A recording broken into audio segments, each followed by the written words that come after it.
So fam, it's Davi here and I'm back with another video. Today I'm going to be showing you how to make a quite simple prom dress. At least it's my intention to make it simple.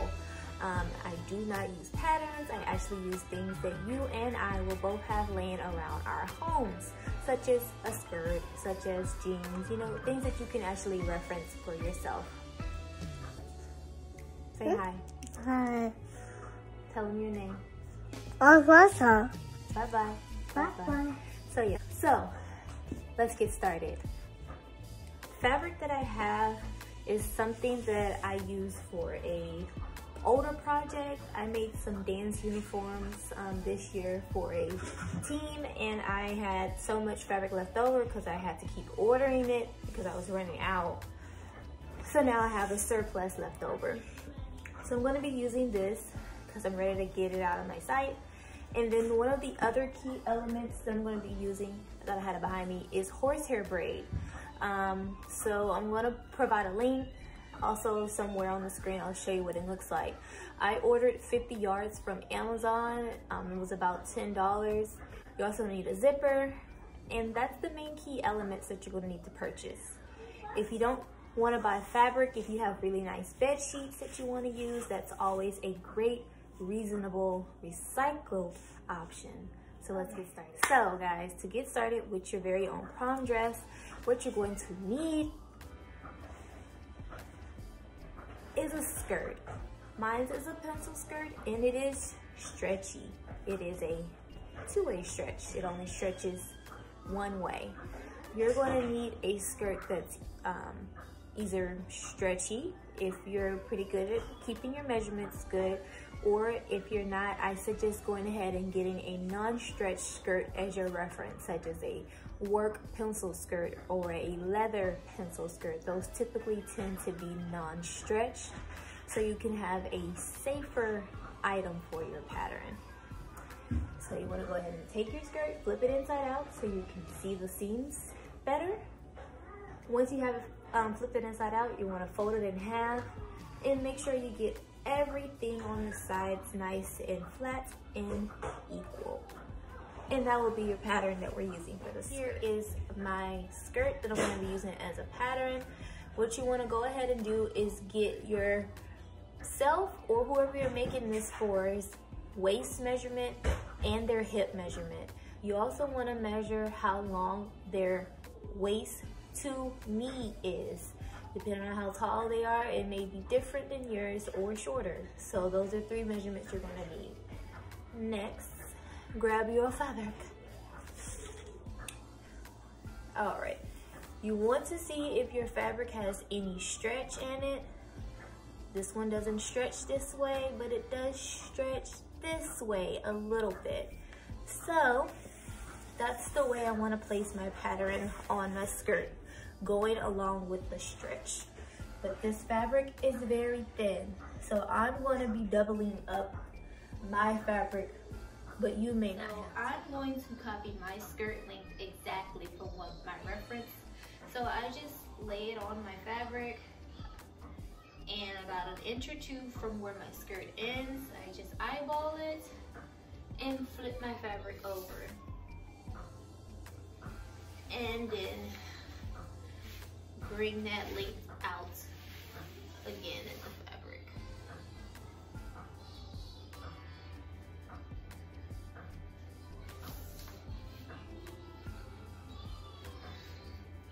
Okay. And then I'll just go ahead and cut.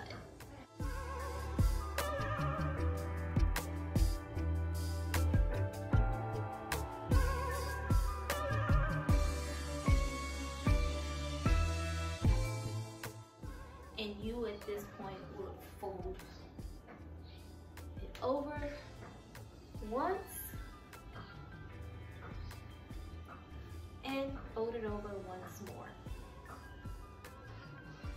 I'm going to put the folded side with the folded and the open side with the open portions over here.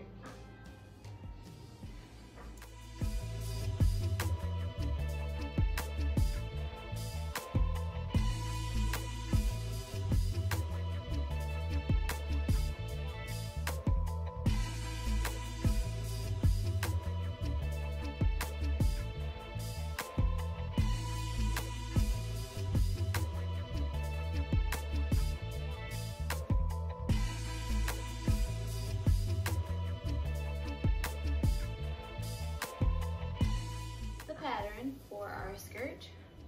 Here's the top, here's the bottom. We can go ahead and remove the item that was in there and unfold our pieces.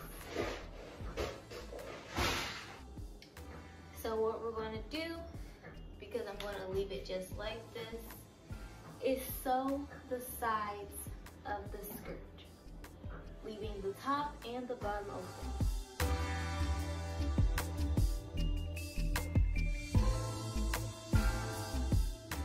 Okay, so I've gone ahead and sewn the two side seams of the skirt. I also went ahead and double stitched it just for reinforcement since it's such a stretchy fabric. Now I'm just going to go ahead and flip it inside out.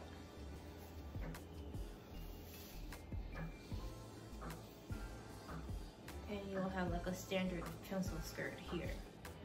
You can go ahead now and find the center of the back piece and cut down 4 inches because you're going to need to put a zip. Alright guys, so I've gone ahead and put the skirt on so you can see so far. These are my pants. So with the sides sewn up, we are going to need to put some darts so it fits to my waist. So I'm going to go ahead and put in a few darts so it's nice and tight. So I'm going to go from my knee to the length that I want my first ruffle to end, which I believe a good 9 inches would be a great ruffle. So since I decided 9 inches, I'm going to make it 10 so I can hem the pieces. So to save on fabric, what I'm going to do is measure down 10 inches and cut across. And to get the desired fullness that I need, I'm going to do this 4 times.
First ruffle layer, the shorter one, and you're going to actually sew all 4 pieces together long way, hot dog.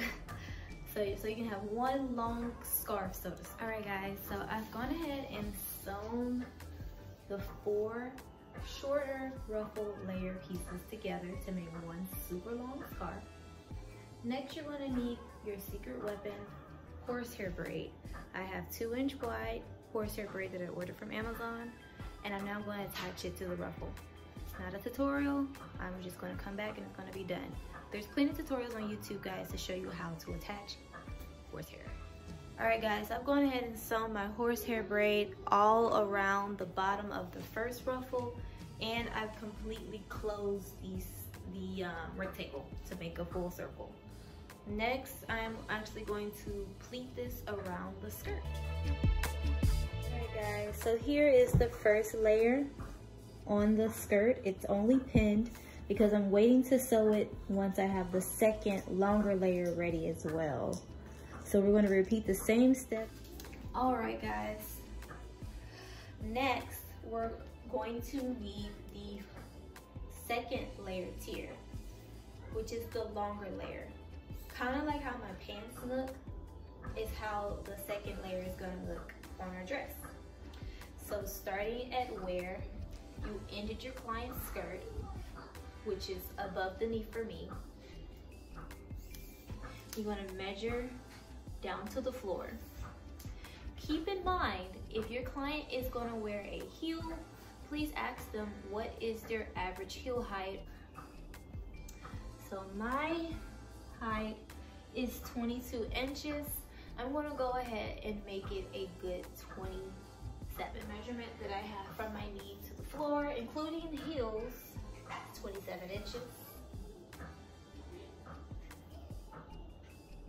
So what I'm going to do is the same thing like I did for the shorter layer. I'm going to cut all the way across at 27 inches, and I'm going to do this 4 times as well.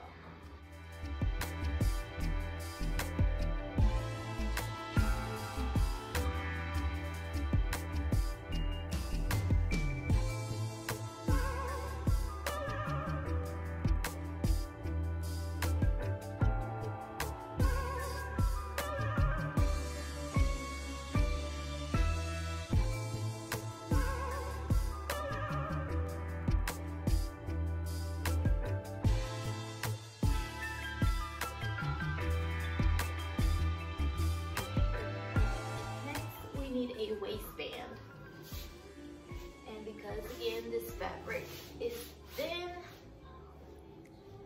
I'm going to double it up as well. I like my waistbands to be pretty thick, at least 2 to 3 inches wide. So I am going to do 6 inches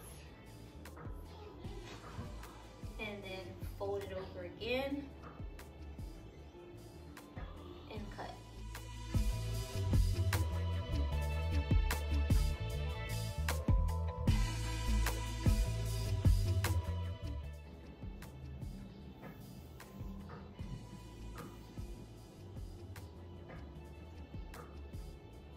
Alright, so I've also went ahead and sewn on the waistband, and currently you're looking at the dress without a petticoat under it. My sleeves, I'm not doubling them up, so I'm actually going to use the entire width of this. So what I'm only going to be cutting is for the length. So I'm going to cut out 2 20-inch long pieces.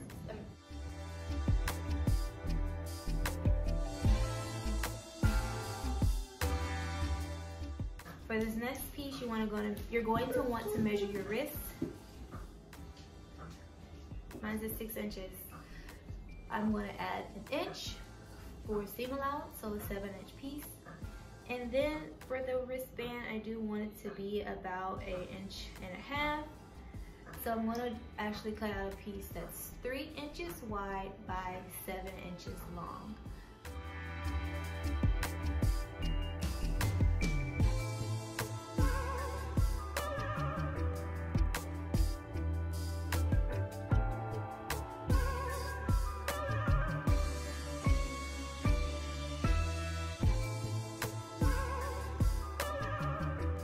Rectangles, we're just going to start with one, and this is the long way going this way.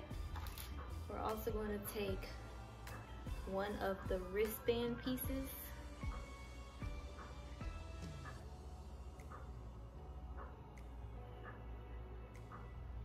and you want to go ahead and fold it in half, right side out. Okay. Once you have it folded in half, you want to find the center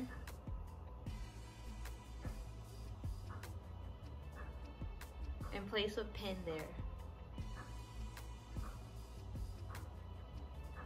Okay.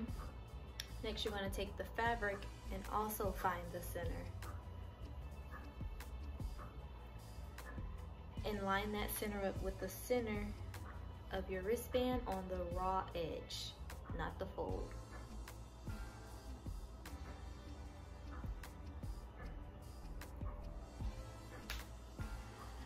Next, you're going to take the opposite end and line it up with the end of the wristband, and also place a pin. Then do the same to the other end of the wristband. Everything in between the pins, you're going to evenly pleat onto the wristband.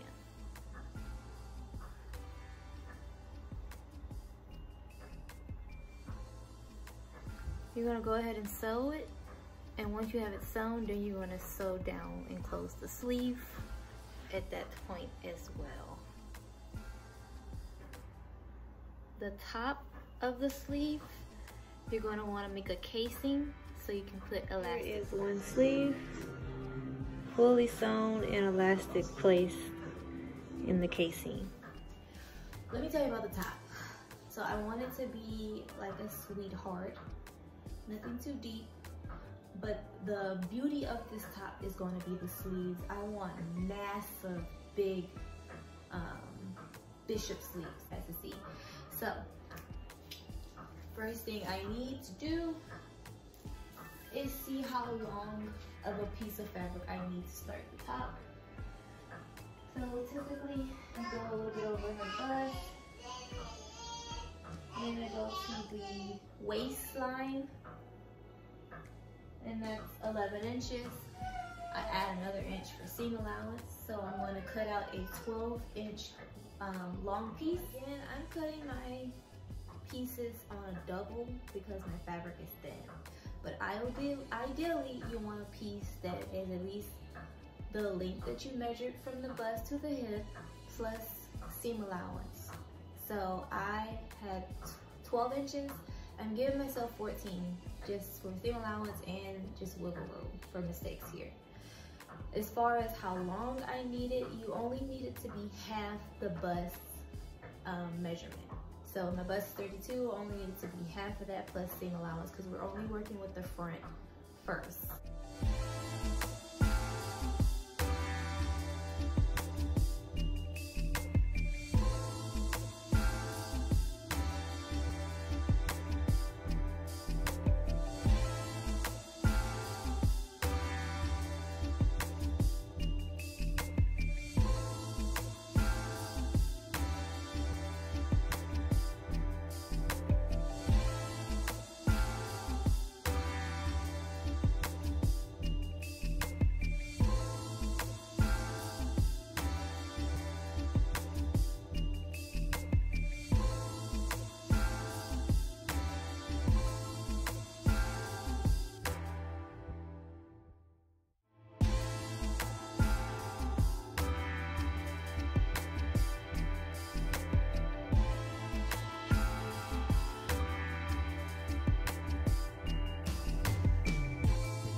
Before we can pin this for a tight fit, we need to attach the two pieces together.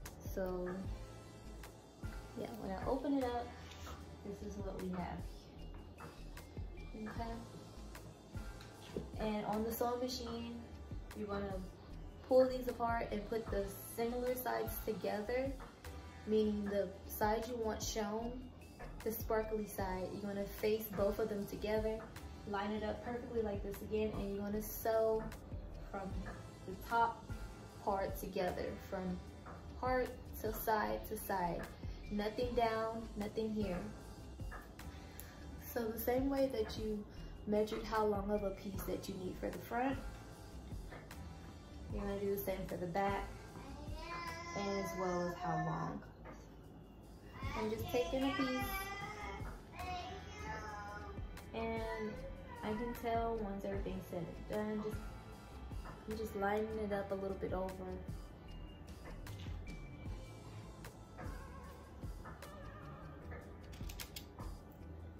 I'm not going here because I don't know exactly this is where it's going to stop. I'm going a little bit over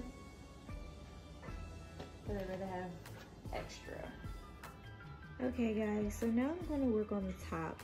I have my front pieces, which is a heart shape kind of bust.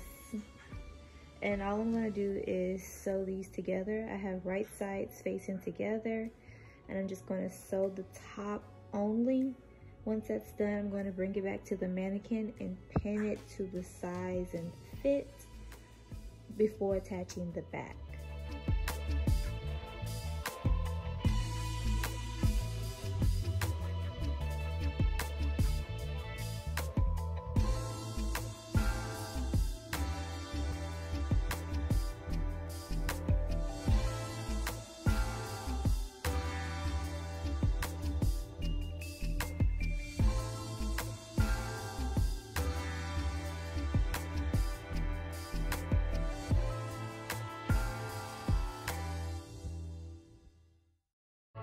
Alright, so if you would like to connect with me on my Instagram, go ahead and follow me at greenwear_designs. Again, it's at greenwear_designs. I would love for you to follow me, and I'll follow back, and we can connect there as well. Again, thank you for watching, and bye-bye.